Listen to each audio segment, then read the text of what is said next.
So this is a tutorial for the castle project in graphic design. Here are a few examples of castles that are created using the same techniques I'm about to show. And remember that you have several requirements that will be listed on your assignment sheet on the website. And you want to make sure you go through the checklist to be sure you get all of the required elements. I believe that these two don't have everything, and this one has most of it without the background. So I want everyone to be creative and unique with their castles, but also follow some of the similar steps that I'm about to show. So to get started, you're going to make sure you're in Illustrator and go File, New, and you're going to name your document Castle, and make sure it's just one artboard, 8.5 by 11 inches, and click OK. The next thing you're going to do is use your rectangle tool to create a simple tower. I'm just going to show one way to make a tower, and you are welcome to modify or redesign or recreate this method however you need to. I'm going to take the stroke off for the duration of the entire project. I think it looks a little better without any strokes on it. And so here's my basic tower. And next thing I'm going to do is create a door to go on the tower. So I'm going to start my door off to the side, and I'm just going to do a rectangle. But I'm also going to get a perfect circle, and holding my shift key down, make a perfect circle that fits the size of this rectangle. So I'm going to just set the circle right on top of the rectangle. Now I could keep them like this, but right now they're two separate shapes. So I'm going to go to Window, Pathfinder, and use this. I'm going to use this tool quite a bit for the project. I want to select both of these items, and I'm going to use this command, Unite, to turn them into one. I'm going to make that a darker color. And I'm going to use this for a door, and I may also duplicate it to use it as a window as well. So we're keeping this fairly simple, but I want to make a detail at the top of this tower that kind of shows a little bit more of a castle emphasis. So I'm going to take a rectangle above here, and I'm just going to option drag a few of these across. Now I'm working with mine including my smart guides, and you may want to turn your smart guides on or off. It just depends on what your preference is with smart guides. So I want to space these out carefully. There are a few different ways you can space them super accurately, but we're not really going to get into that right now. But I will take this one down a few notches, make sure that fits. And then I'm going to do the same thing with this detail. I'm going to unite. So I can keep this darker gray or perhaps a lighter gray, something like that. Now I want to add a tower to the top, a triangle shape. So I'm going to use my star tool and drag as I push my down arrow. Remember, up will add and down will subtract. And I'm going to hold my shift key to make it a perfect triangle. And with this shape, I think I'm going to instantly make it a new color.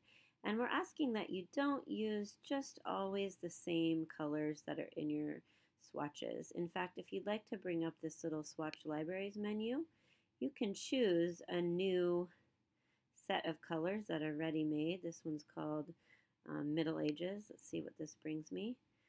Excellent. So at least I've got some modified color choices in here. There's also the option to mix your own colors. So perhaps I want to just double click, and maybe I want sort of an aqua color like that, and maybe a little darker, and hit OK. Once I've used the color, I may want to drag it into swatches to keep it there for later. I'm just going to set this right down on top of my tower and send it to back. All right, so there's my first tower. I'm going to add some bricks to make sure I've incorporated bricks into my design. And to do that, I'm actually going to switch to my rounded rectangle. And if I just drag a rounded rectangle, you'll notice it gives me a rectangle with sort of a soft corner to it. And I'm just going to choose some different grays for those. If you don't like the corner radius, you can get that tool and just simply double click and change the width of the corner radius to 0.025 or something similar to mine. There's another brick. Awesome. I needed 2 bricks here. And I'm just going to space these around on my design and just kind of randomly make a few bricks here and there. I'm going to just duplicate both of these, or I can draw some more. Maybe rotate them a little bit so they're facing a different direction, and maybe even a little smaller. Again, this is for you to explore and experiment what you want things to look like. So I still have my basic tower ready, but I'm actually going to duplicate this a few times. Put one over here and one over here. I probably should group these before I move on. I can always ungroup, but while I'm moving them around, I'm going to go Object, Group, select these on this side, Object, Group. Now I'm going to Shift Drag to keep my proportions similar, and then I'm going to send this one to the back. And I'm going to take this one, and maybe I want this to be a little smaller, and I'll set this one in the front. Now I actually don't want my doors all matching, and I kind of have this all in a row. That could be a cool design element. Like I said, it's your choice how you design this. But I'm thinking I want to make some changes, so I'm actually going to ungroup this one, and I'm going to switch the grays around a little bit. Maybe this one is going to be extra light in the front. Maybe the door is going to be also a little bit lighter. I'm going to ungroup this one as well. And it's your choice when you group or ungroup. It just kind of helps the design process a little bit if you know what you have grouped and how you're working with it. So I've got 3 towers in a row, and I now am going to make some flags. So I'm going to drag around everything and just shift drag the whole thing. I do need one more tower, so maybe I'll just take this little set and option drag, make a nice big tower in the background, like so. Send that to the back. That one I might not even see any extra parts. And I'll take a brick here or there, drag it up here. Maybe I'll take a brick from this one as well. Might move my bricks around so they don't match on every single tower the same way. All right, so I'm kind of getting somewhere with my design, and I am now going to start working with flags. So the flag posts, I'm just going to use a rectangle tool and create kind of a long skinny shape like so. Send it to back, and that can be your choice, how thick or thin or tall you want those flag posts to be, or even the color. It might make a little more sense to make that one darker. And then I'm going to add a detail to the top by holding my Shift key and then dragging this little ball to place it right on top of that. Probably want those two to line up, so a quick way is to just choose your Align tool, lines them up, and then we'll put it right back over here. Okay, so the flags that we're going to create are 3 different kinds. We're going to start with a rectangle flag. Pretty easy to do. Just going to do something like that. That's flag number 1. I'll probably send that to back. Okay. Flag number 2, I will place up here, maybe a little bit lower, and send to back. This time I'm going to make a triangle flag. So I'm going to take that one off, and I'm just going to use my star tool like we did before. Shift drag a perfect triangle and rotate it.